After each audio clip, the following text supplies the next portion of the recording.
তুলেছেন যে গুরুত্বপূর্ণ বিষয়টি আপনার অবশ্যই জানা দরকার। কারণ এই ভিডিওটি দেখার মাধ্যমে আরেকটু পরে আপনি এমন একটা টেকনিক জেনে যাবেন এবং এমন একটা বিষয় জেনে যাবেন যেটার মাধ্যমে 1 মিনিটের মধ্যেই হাজার হাজার টাকার বিদ্যুৎ বিল বেশি সমস্যার সমাধান আপনি করতে পারবেন নিজেই। এজন্য আপনাকে ইলেকট্রিক্যাল ইঞ্জিনিয়ার হতে হবে না বা বড় ধরনের কোনো বিদ্যুৎ কর্মী হতে হবে না। জাস্ট এই ভিডিওটি শুধু দেখুন। আজকে যা কিছু দেখবেন সবকিছু একদম প্র্যাকটিক্যালি, কোন ধরনের থিওরিক্যালি কথা আমরা এই ভিডিওতে বলবো না। 12 বছরের বিদ্যুৎ সেক্টরের 4টির অভিজ্ঞতাতে হাজার হাজার মিটারের বিদ্যুৎ বিল সমস্যার সমাধান করেছি নিজের হাতে। তার মধ্যে শুধুমাত্র 2-1টা ভিডিও আপনাদের মাঝে প্রকাশ করি এই বয়সে যে নিজে একা একা অফিসে কয়জন গ্রাহককে বা সার্ভিস দিতে পারবো, কিন্তু একটা ভিডিওর মাধ্যমে হাজার হাজার লাখ লাখ মানুষকে সেবা করা সম্ভব। তাই এই ছোট্ট ভিডিওর আয়োজন। ডিজিটাল মিটারে বিদ্যুৎ বিল বেশি আসে, এই কথাটা আপনারা সকলেই বলে থাকেন। কথাটা অনেকটাই সত্য, কারণ হচ্ছে যদি এটার ভুল সংযোগ দিয়ে থাকেন তাহলে অবশ্যই আপনাকে বিদ্যুৎ বিল বেশি দিয়ে দিতে হবে। বাট যদি আপনি সঠিক সংযোগটি দিতে পারেন তাহলে আপনার বিদ্যুৎ বিল 1টি টাকাও বেশি আসবে না। আমি এটা চ্যালেঞ্জ দিয়ে আপনাকে বলতে পারি। অনেকগুলো কারণে এই ডিজিটাল মিটারে বিদ্যুৎ বিল বেশি আসতে পারে। তার মধ্যে সবচেয়ে ভয়ঙ্কর একটি কারণ আমি এই ভিডিওতে প্র্যাকটিক্যালি আপনাদের মাঝে বর্ণনা করছি।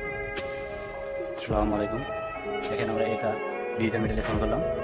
আর দেখেন মিটারের ডিসপ্লেতে মানে রিভার্স এনার্জি জোরতেছে মানে এক্ষেত্রে গ্রাহকের বিদ্যুৎ বিল বেশি আসবে। ঠিক আছে, এক্ষেত্রে আমরা এই দেখেন গ্রাউন্ডিং রড এটা কাটে দিতে সমাধান হবে। এটা আমরা কাটতেছি যে কী করবে কারেন্ট তোরা পরে লাগে তোরা দিবে।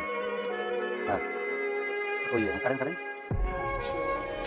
এটা আমরা গ্রাউন্ডিং কেটে দিলাম। এই দেখেন মিটার আর আসে না। হ্যাঁ এই দেখেন দেখছেন, এই জন্য গ্রাহকের যদি কোনো গ্রাউন্ডিং থাকে আর যদি মিটারে লেখা থাকে রিভার্স এনার্জি, এক্ষেত্রে বিদ্যুৎ বিল বেশি আসবে। বেশি আসতে বলতে ব্যবহার না করলেও মাটির নিচে বিদ্যুৎ পাস হবে। ঠিক আছে, এখানে আমরা কেটে দিলাম।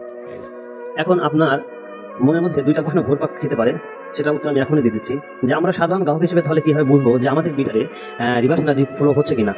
হ্যাঁ, একদম সহজ। আপনি আপনার মিটারের সামনে গিয়ে দাঁড়াবেন, এরপরে মিটারের ডিসপ্লের দিকে তাকাবেন, তারপরে মিটারের নিচে দেখবেন, ডিসপ্লের নিচে দেখবেন আর লাফাচ্ছে, ই এবং আর লাফাচ্ছে। এই আর হলো রিভার্স এনার্জি, আর মানে রিভার্স এনার্জি। ডিজিটাল মিটারে এই সুবিধাটা খুবই সুন্দর, আপনাকে এসে ধরেও দিবে যে কেন আপনার বিদ্যুৎ বিল বেশি আসছে বা মিটারে কি সমস্যা। এখানে আপনি বুঝতে পারবেন যদি আর লাফায়। আর 2 ক্ষেত্রে হবে, আপনার যদি আর্থিং যদি ভুল সংযোগ হয় সেটা, এবং আপনার যদি এই আউটপুটের নিউট্রাল যদি কমন থাকে সেক্ষেত্রেও আল্লাহ হবে। এটা গেলে প্রশ্ন নম্বর 1। এবং আর 2 নম্বর প্রশ্ন হলো, এখন আপনি বলতে পারেন তাহলে কি আমরা আর্থিং রড ব্যবহার করবো না? না ভাই, আর্থিং রড অবশ্যই আপনাকে ব্যবহার করতে হবে। আর্থিং রড ব্যবহার খুবই গুরুত্বপূর্ণ। আর্থিং সিস্টেম আছে বলেই বিদ্যুৎ সিস্টেম ঠিক আছে, কারণ পৃথিবীর সমস্ত কারেন্ট তো মাটির নিচেই চলে যায়। এজন্য অবশ্যই আপনাকে আর্থিং ব্যবহার করতে হবে। সেটা কোথায় করবেন তাহলে?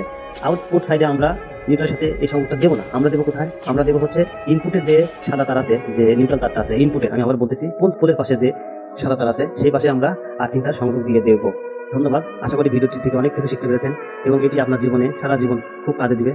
আর যদি ভালোই লেগে থাকে, যদি একটু হলেও কোনো কিছু শিখতে পারেন, জানতে পারেন, তাহলে অবশ্যই ভিডিওটি শেয়ার করবেন, আমাদেরকে অনুপ্রাণিত করবেন পরবর্তীতে যেন আরও নতুন কোনো একটা ভিডিও প্রকাশ করতে পারি বিদ্যুৎ বিল কমানো বা বেশি আসে এই সংক্রান্ত নিয়ে। ধন্যবাদ, সকলে ভালো থাকবেন। আল্লাহ হাফেজ।